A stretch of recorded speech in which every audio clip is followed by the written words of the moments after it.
Hi friend, चलिए आज circle से रिलेटेड सारे टर्म्स को एक ही वीडियो सेक्शन में देख लेने वाले हैं। इसमें जो भी आपको स्क्रीन पे दिख रहा होगा सारे टर्म्स को एक ही वीडियो सेक्शन में बतलाने वाले हैं। इनका डिफरेंस, इनके बीच रिलेशन क्या है, साथ ही साथ इसमें आने वाले सारे फार्मूलाज को प्रूफ करके देंगे। यानी वृत्त का क्षेत्रफल पाई आर स्क्वायर ही क्यों होता है, इसी तरह से सरकमफेरेंस 2 पाई आर ही क्यों होता है, सारे पॉइंट को एक एक कर इसमें हम डिस्कस करने वाले हैं। तो चलिए एक एक कर वीडियो को शुरू करते हैं। सबसे पहले डेफिनेशन ऑफ ए सर्कल यानी सर्कल की परिभाषा, वृत्त कहते किसे। इसके लिए हम प्लेन में एक पॉइंट ड्रॉ कर लिए, कोई भी एक पॉइंट ले लेते हैं। अब इस पॉइंट से लगभग 2 सेंटीमीटर डिस्टेंस पे सारे पॉइंट को लोकेट कर दिए। अगर हम इन सारे पॉइंट को ज्वाइन करें तो क्या आप कह सकते हैं कि यह वृत्त बना यानी सर्कल बना? तो आप कहेंगे हाँ, और वाकई में यही हमारा सर्कल भी है, यही हमारा वृत्त भी। तो अब चलिए इसे हम डिफाइन करते हैं। सर्कल की परिभाषा क्या है? तो the locus of all the points that are equidistant from a fixed point is known as a circle. यानी किसी समतल के किसी निश्चित बिंदु से निश्चित दूरी पर स्थित सारे बिंदुओं का बिंदु पथ वृत्त कहलाता है, सर्कल कहलाता है। अब चलिए इसमें और टर्म। अब ये जो फिक्स्ड पॉइंट है इसमें यही फिक्स्ड पॉइंट कहलाता है centre of the circle. Centre, केंद्र, centre of the circle. The fixed point is known as centre of the circle. ये जो पॉइंट यहाँ पे है यही कहलाएगा इसका केंद्र यानी centre. Next, the fixed distance is known as radius of the circle. ये पॉइंट कहलाएगा इसका रेडियस, त्रिज्या। ये जो डिस्टेंस है यहाँ से यहाँ, सारा डिस्टेंस सेम ही है जो यहाँ आपको बतला रहे थे, 2 सेंटीमीटर, मीटर, जो भी आपकी मर्जी है उतना जो फिक्स डिस्टेंस लिया। तो इस सर्कल के लिए वो फिक्स डिस्टेंस कहलाएगा त्रिज्या, दूरी, त्रिज्या, और फिक्स पॉइंट हो गया इसका सेंटर। चलिए अब समझते हैं कॉर्ड और डायामीटर। तो ये सर्कल है आपके पास, इसको नहीं देखिए अभी, सिर्फ लिख देते हैं आपके टाइम बचाने के लिए। यहाँ आप ध्यान दें, ज़्यादा समझ में आएगा। ये सर्कल जो है वृत्त है। ये वृत्त के किसी 2 पॉइंट को आप मिला देंगे तो ये लाइन सेगमेंट का नाम होगा कॉर्ड, जीवा या कर्ण। कहीं भी आप मिला दे, 2 पॉइंट को मिलाना है, एक सिंगल पॉइंट को नहीं। इतना छोटा भी होगा तो भी कॉर्ड, इतना बड़ा भी होगा तो भी कॉर्ड, ये इतना बड़ा भी होगा जो सेंटर से पार करेगा ये भी होगा कॉर्ड। तो इसी को डिफाइन करते हैं यहाँ, the line segment joining any 2 points of the circle is known as its chord. किसी वृत्त के किन्हीं 2 बिंदुओं को मिलाने वाली रेखा खंड उस वृत्त का जीवा या कर्ण कहलाता है। कॉर्ड, इसे हिंदी में कहेंगे जीवा या कर्ण, जीवा या कर्ण। अब ये भी एक जीवा वैसा भी हो सकता है जो सेंटर से पास करे, जीवा ऐसा भी हो सकता है जो सेंटर से पास करे। तो इस जीवा का स्पेशल नाम है, इस कॉर्ड का स्पेशल नाम है डायामीटर। इसी का नाम है डायामीटर या व्यास। तो अब देखिए, आप देख रहे होंगे कि जितना भी हम कॉर्ड, जीवा या कर्ण खींचे, इसमें सबसे बड़ा कॉर्ड यही है, डायामीटर, व्यास। सबसे लॉन्गेस्ट कॉर्ड जो इसका है वो है diameter. The longest chord of a circle is diameter. यही होता है उसका किसी भी सर्कल का सबसे लॉन्गेस्ट कॉर्ड। अब पूछ सकता है कि किसी भी सर्कल में कितना डायामीटर ड्रॉ हो सकता है, how many diameters are there in a circle. तो इनफाइनाइट डायामीटर संभव है, इधर देख रहे हैं यह सारा सेंटर से पास करता है तो अनंत संभव है। पूछ देगा how many chords are there in a circle, तो यह भी अनंत संभव है। इसमें बहुत सारा आपको खींच के दिखला दिया, जितना डायमीटर है वो भी कॉर्ड, तो यह भी अनंत संभव है। पूछ देगा सेंटर कितना होता है, तो ओनली वन, सेंटर सिर्फ यही, only one. Radius infinite, chord infinite, diameter infinite. अब चलिए इसमें समझते हैं कि डायामीटर और रेडियस में संबंध क्या बनता है, रिलेशन क्या बनता है। तो ये है डायामीटर, ये हो गया सेंटर। आपको बतलाए कि जो सेंटर से होकर गुजरे कॉर्ड वही कहलाता है डायामीटर। तो और पहले बतलाए थे कि सेंटर से सर्कल के बीच की जो दूरी होती है यही दूरी कहलाता है रेडियस। यह दूरी क्या कहलाता है, रेडियस। तो इधर भी रेडियस और इधर भी रेडियस। अगर रेडियस को r से डिनोट करेंगे तो डायामीटर बराबर 2 रेडियस, एक रेडियस इधर एक रेडियस इधर, तो d इक्वल टू 2r। यही इसमें रिलेशन है, यानी व्यास बराबर 2 गुना त्रिज्या। व्यास बराबर 2 गुना त्रिज्या, या इसी से जब त्रिज्या निकालना है तो व्यास बटा 2, या इधर रेडियस तो डायमीटर बाई 2 होता है। तो ये था इतना में संबंध। अब इसमें 2 पॉइंट और चर्चा कर ही लेते हैं। एक पॉइंट है आपका सरकमफेरेंस, परिधि क्या होता है, तो the total length of boundary of a circle, the total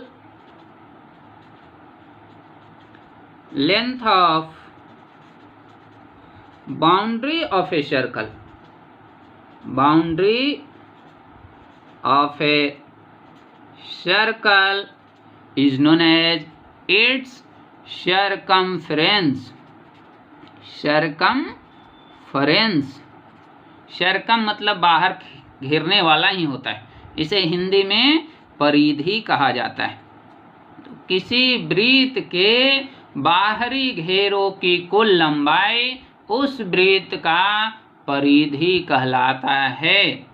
तो यही है इसका सर्कमफेरेंस, परिधि।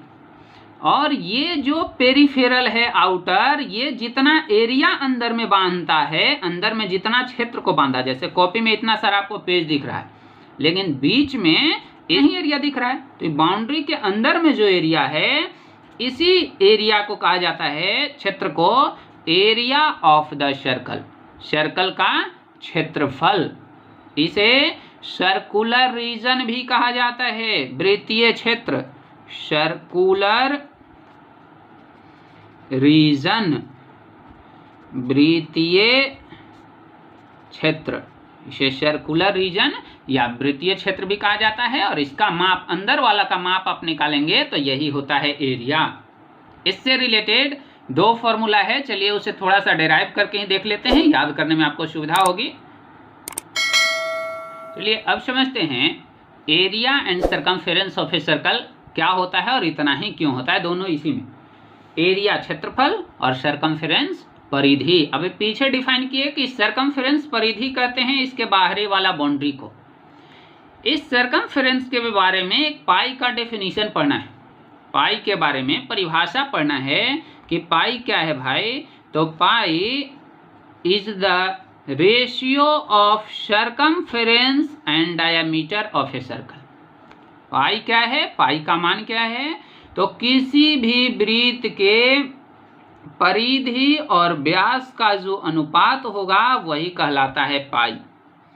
इस रिलेशन से हमें मिलेगा कि circumference equal to pi into D diameter, pi गुना व्यास, परिधि बराबर पाई गुना व्यास। या व्यास को पीछे बतलाए थे कि व्यास होता है 2r के बराबर, तो पाई इंटू 2r, यानी इसे 2 पाई r भी आप लिख सकते हैं। तो यही हो जाता है परिधि 2 पाई r के बराबर। अब चलिए देखते हैं क्षेत्रफल क्या होगा। तो इसी वृत्त को बहुत सारा डायमीटर से छोटे छोटे पार्ट में बांट दिए। अभी तो देखना है आपको, इसके चलते कम किए हैं। और जब पार्ट करेंगे तो ये स्ट्रेट लाइन हो जाएगा। जब छोटा छोटा पार्ट कर देंगे तो ये स्ट्रेट लाइन टाइप का, यानी एक ट्रायंगल ये दिखेगा। इस ट्रायंगल में ये यहाँ दिख रहा है आपको 1 2 3 4 5 6 7 8 ट्रायंगल बनाए हैं। 8 ट्रायंगल को हम ऐसे अरेंज करते जाते हैं। देखिए, एक ट्रायंगल को इस तरह से लगा दिया, दूसरा को ऐसे, एक ट्रायंगल इस तरह से और दूसरा ऐसे। इसी तरह से सबको जब हम अरेंज कर देंगे,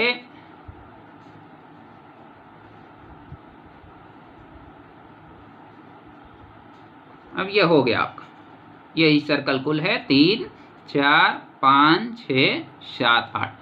देखिए, अंदर वाले पार्ट का एरिया निकालना है। अंदर वाले को काट के इस तरह से हम अरेंज कर दिए कि एक ट्रायंगल का बेस नीचे, दूसरे का ऊपर, फिर नीचे, फिर ऊपर, फिर नीचे, फिर ऊपर।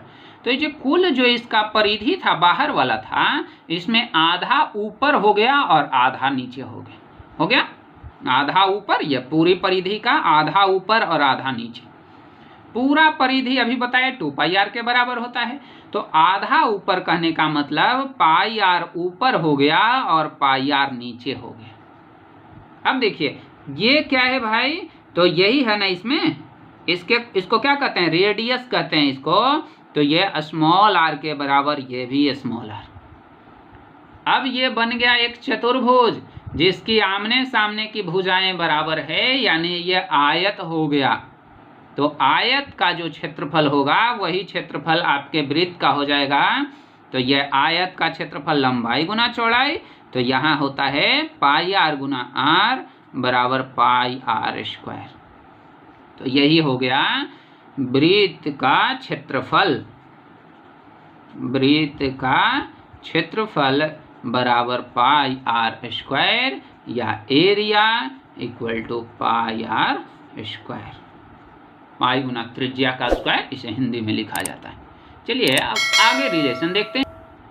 चलिए अब हम समझते हैं आर्क, चाप, सेक्टर, त्रिज्यखंड और सेगमेंट वृत्तखंड में क्या अंतर होता है, ये तीनों में क्या क्या डिफरेंस। तो आर्क यानी any continuous piece of a circle is known as its arc. यानी ये जो आपको वृत्त दिख रहा है, इसको आप यहाँ से यहाँ तक काट दीजिए, यानी एक छोटा सा इस तरह से टुकड़ा जो बाहर निकला, यही टुकड़ा कहलाएगा आर्क ऑफ दिस सर्कल। जितना भी आप कंस्ट्रक्शन करते हैं इस तरह से 60 डिग्री, तो यहाँ कहा जाता है ना कि आर्क ड्रॉ करें, फिर एक आर्क काटे, फिर एक आर्क काटे। तो ये आर्क होता है सर्कल का छोटा सा टुकड़ा। इसी को जब आप गोल घुमा देंगे तो ये सर्कल बन जाता है। तो any continuous piece of a circle is known as its arc. किसी भी वृत्त का छोटा सा टुकड़ा उस वृत्त का चाप कहलाता है। अब त्रिज्यखंड को समझिए। तो ये सेंटर है इस सर्कल का और यहाँ से यहाँ तक आर्क हुआ और इधर से 2 रेडियस। तो ये बीच में जो ये रीजन बना, जो सेट जिसको हम कर रहे हैं, छायांकित कर रहे हैं, यही रीजन कहलाता है सेक्टर ऑफ द सर्कल। यानी डेफिनेशन के टर्म में इसे बोलेंगे the reason bounded by an arc and it's 2 bounding radii. Bounding मतलब इसको बांधने वाला, किनारे वाला, बीच का नहीं रेडियाई होना चाहिए। रेडियाई रेडियस का प्लूरल होता है। तो रेडियाई कौन होना चाहिए, तो इसको बांधने वाला यानी बाउंड्री पर वाला दोनों रेडियस और ये आर्क के मिलने से ये जो रीजन बनेगा, ये रीजन कहलाता है सेक्टर यानी त्रिज्यखंड ऑफ दैट सर्कल। इस वृत्त के लिए त्रिज्यखंड। ये त्रिज्यखंड जब छोटा चाप के द्वारा बनाएगा, चाप 2 तरह का, इधर छोटा है तो इधर बड़ा दिख रहा है, तो एक छोटा चाप, तो इसे माइनर आर्क बोलते हैं। यहाँ देख लीजिए, ये चाप छोटा हो गया तो इसका नाम है माइनर आर्क, लघु चाप, और ये बड़ा है तो इसे मेजर आर्क, दीर्घ चाप, बड़ा चाप। तो अगर लघु चाप बनाता है सेक्टर को तो इसे हम कहेंगे माइनर सेक्टर, लघु त्रिज्यखंड, और यही यदि मेजर आर्क के द्वारा बनता है तो ये हो जाएगा मेजर सेक्टर। जो अनशेडेड है यह है मेजर सेक्टर दीर्घ त्रिज्य खंड। अब वृत्त खंड को समझिए, ये दोनों बहुत कंफ्यूज करता है इसमें। तो त्रिज्य खंड हो गया, चाप और त्रिज्या के मिलने से बनता है, तो नाम में भी इसका त्रिज्य लगा हुआ है। अब यह है वृत्त खंड, तो चाप और कर्ण या जीवा के मिलने से जो बनेगा, जैसे ये चाप हो गया और इसके अंतिम दो बिंदुओं को मिलाने वाला ये जो जीवा हम खींच दिए, कॉर्ड खींच दिए, तो ये जो फिगर बना यही फिगर कहलाता है वृत्त खंड। ये भी जब छोटे आर्क के द्वारा बनेगा तो माइनर सेगमेंट, बड़े आर्क के द्वारा बनेगा तो मेजर सेगमेंट, मेजर सेगमेंट कहलाता है दीर्घ वृत्तखंड, और छोटा वाला है तो लघु वृत्तखंड। अब हमें लगता है कि इन टर्म से आप भली भांति परिचित हो गए होंगे। अब इनमें जो कुछ फॉर्मूला पूछता है उसे देखिए, आसानी से समझ जाएंगे आप। एक पूछेगा आर्क लेंथ या length of arc, length of arc, चाप की लंबाई क्या होगा। तो चाप की लंबाई जैसे ये है, यहाँ से यहाँ तक चाप, ये केंद्र है, यहाँ से यहाँ मिला दिए, और ये एंगल यदि थीटा डिग्री है, ये कोण कितना है, थीटा डिग्री है। और देखिए ये छोटा वाला पार्ट चाप है, तो पूरा वृत्त भी एक चाप है, बहुत बड़ा चाप है। तो जब पूरा चाप ये रहेगा, यानी 2 पाई आर जब इसकी लंबाई होगी, तो सेंटर पर 360 का एंगल बनेगा, केंद्र पर पूर्ण कोण बनाएगा 360 डिग्री। कब, जब इसका लंबाई होगा 2 पाई आर, आर्क की लंबाई। जब सेंटर पर 1 डिग्री बनेगा तो 2 पाई आर बाई 360। और जब थीटा रहेगा, थीटा वेरिएबल ले लिए हैं यहाँ, जो भी एंगल 10, 20, 30, 50 जो आपको आ जाए, तो 2 पाई आर इंटू थीटा, यही हो जाता है इसका formula 2 pi r theta by 360। ये लेंथ ऑफ आर्क निकालने का फॉर्मूला है।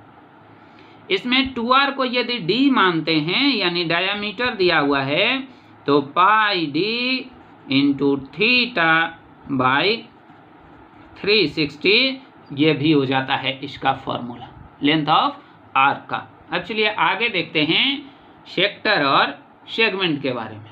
ये इसका एरिया तो कुछ होगा नहीं, क्योंकि ऊपर नहीं उठा हुआ है, यही लेंथ ही कह रहा है, लेंथ ही होता ही है आर्क का, सिर्फ लेंथ, क्योंकि टुकड़ा बाहर कटा हुआ है।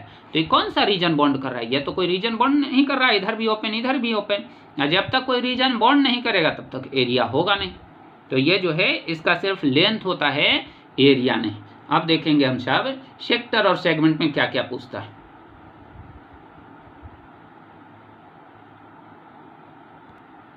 चलिए अब हम सब सेक्टर और सेगमेंट से रिलेटेड क्या क्या फॉर्मूला इसमें आता है उसकी ओर चर्चा करते हैं। अगर ये रेडियस को स्मॉल r से डिनोट कर दिए, जो सेंटर पे एंगल बना उसको थीटा से रिप्रेजेंट कर रहे हैं, वही सेम यहाँ भी थीटा। फिगर तो नीचे है सेगमेंट, लेकिन एंगल ऊपर वाला बना रहा है, तो उसको अगर हम थीटा मान लेते हैं, थीटा डिग्री का, रेडियस को r मान लेते हैं। तो देखिए इसमें क्या क्या रिलेशन बन सकता है, क्या क्या फॉर्मूला इसमें पूछता है।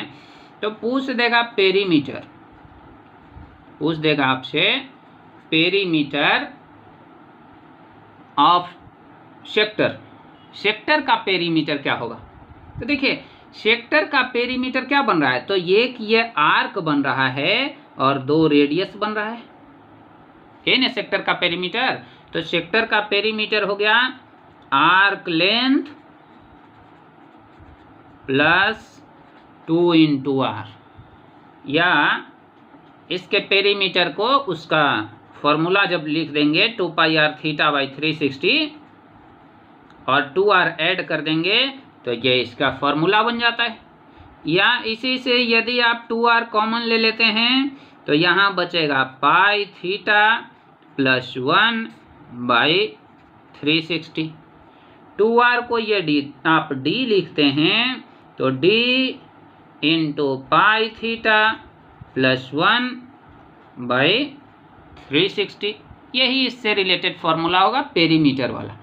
या अब ये इसमें है कि आपको क्या दिया हुआ उसके अनुसार आपको वहाँ अप्लाई करना होगा। जैसे डायमीटर और एंगल दिए हुए रहेगा तो ये फॉर्मूला लगाएंगे, रेडियस और एंगल दिए हुए तो ये या ये दोनों में से कोई आप लगा सकते हैं। तो ये हो गया इसका perimeter.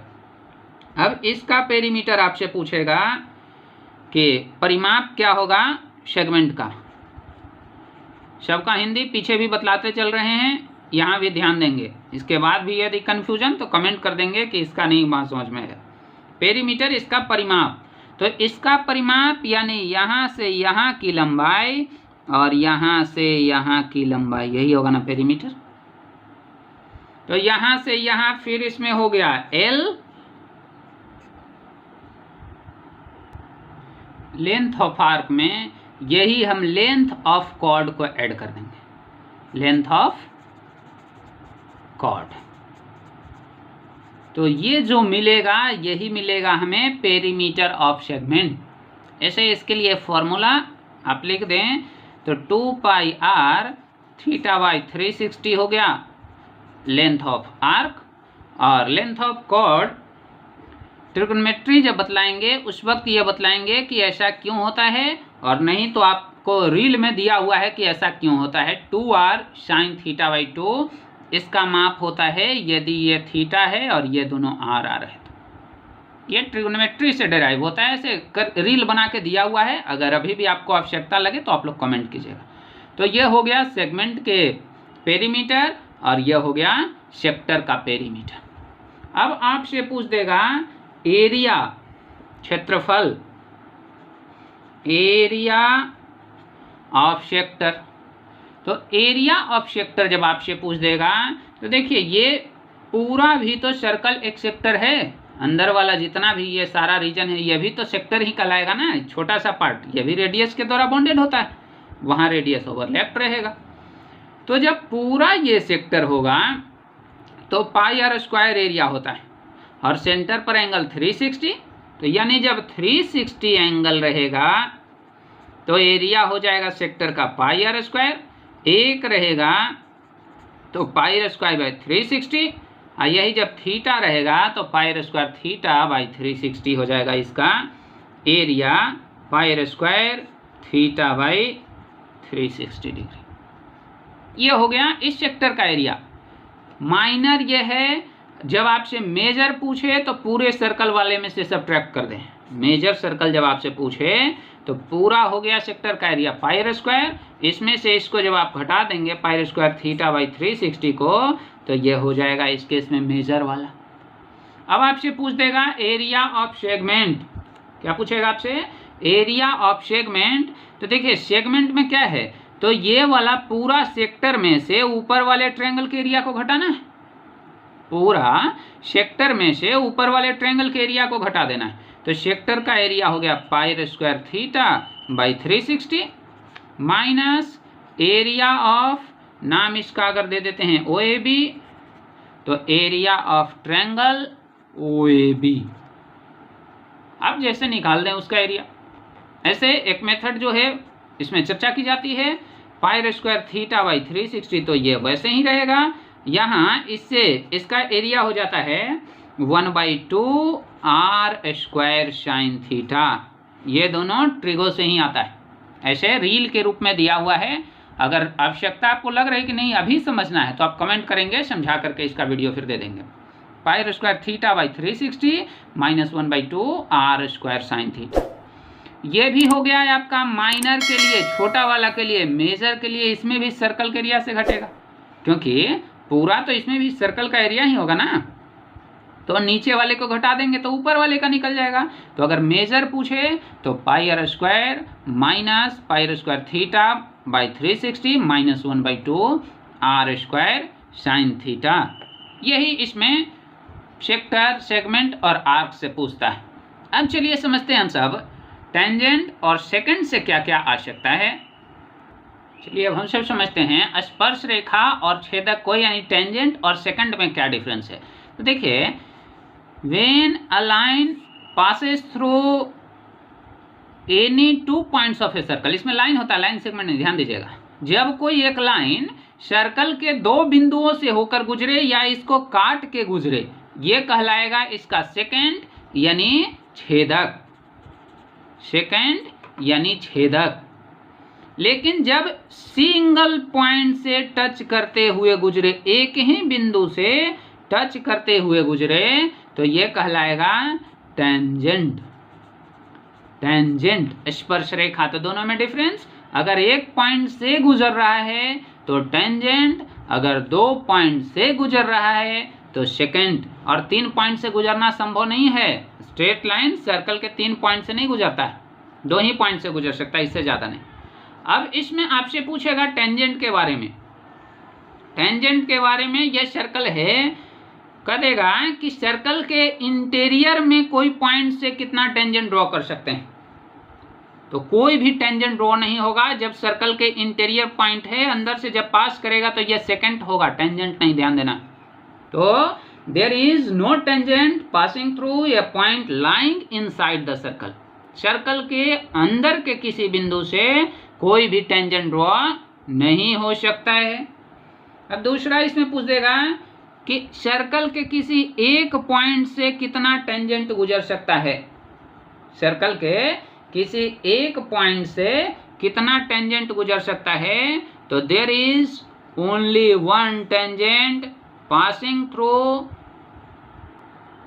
A point lying on the circle, यानी वृत्त पर के किसी बिंदु से केवल एक ही टेंजेंट ड्रॉ हो सकता है। हल्का भी ये घूमेगा तो सेकेंड बन जाएगा, ध्यान दीजिएगा, हल्का भी इधर उधर ये जाएगा इस पॉइंट से तो सेकेंड बन जाएगा, टेंजेंट नहीं रहेगा, वो छेदक हो जाएगा, स्पर्श रेखा नहीं रहेगा। तो वृत्त के अंदर के बिंदु से कोई टेंजेंट नहीं, वृत्त के ऊपर एक बिंदु से सिंगल टेंजेंट, और तीसरा इसके बाहर के किसी पॉइंट से 2 टेंजेंट ड्रॉ हो सकता है, सिर्फ 2 टेंजेंट पास करेगा। There are exactly 2 tangents through a point lying outside a circle, circle के बाहर के किसी पॉइंट से केवल 2 टेंजेंट।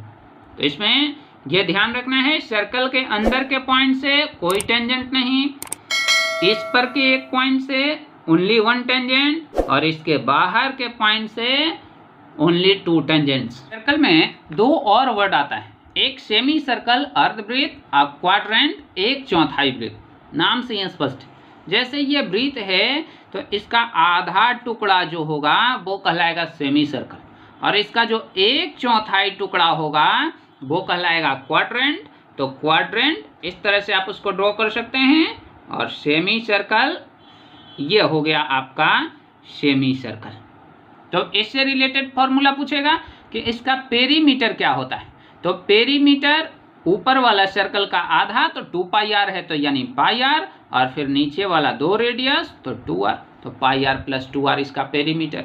एरिया तो सर्कल का ही आधा है तो एरिया भी आधा हो जाएगा, तो 1/2 पाई आर स्क्वायर इसका एरिया हो गया।